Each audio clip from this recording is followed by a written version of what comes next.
More than any other Star Wars movie, Solo is the one that I constantly teeter-totter on. I've probably seen it 5 times since it was released in 2018. Whenever I watch it, I actually enjoy it a little more than the previous time I watched it. It has some great moments. Alden Ehrenreich does a great job as Han. It can be a fun ride.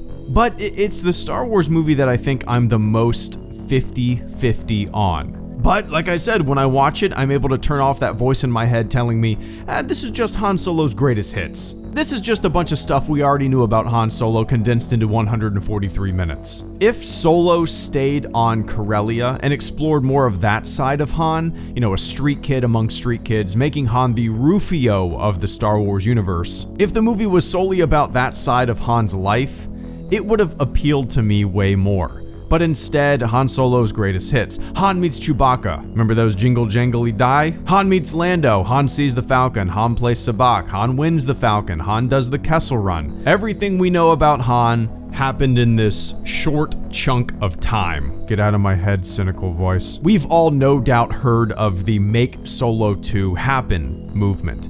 And I have to say, I actually dig the idea. Now that a lot of the predictable moments and familiar notes about Han Solo's life have been played, the next chapter in what could be a continuous Han Solo story could take some fun risks, have some unexpected moments, and give us a fresh look at the origin story of the Han Solo that we all know. A whole new cast of dastardly characters, new exciting and heart-pounding stories, simple stories about Han and Chewie living their life as smugglers, crime syndicates, imperial entanglements, scoundrels and swindlers. In terms of characters that I would want to see more of, but because you guys know me, I always want new. Han and Chewie have a solid foundation to deliver us more fun. And I would love that fun to not be mixed up in the establishment of a rebellion.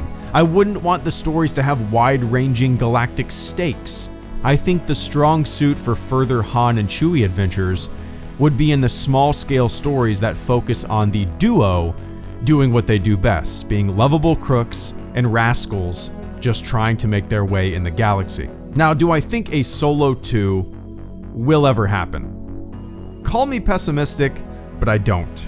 When Alden Ehrenreich was recently asked about returning to the role, he said, quote, "It depends on what it is, it depends on how it's done, it depends if it feels innate to the story." And when he was asked about a sequel, he said, quote, "No, I don't know anything about that. I mean, I think our movie was kind of the last of the conventional era Star Wars movie release time." Close quote.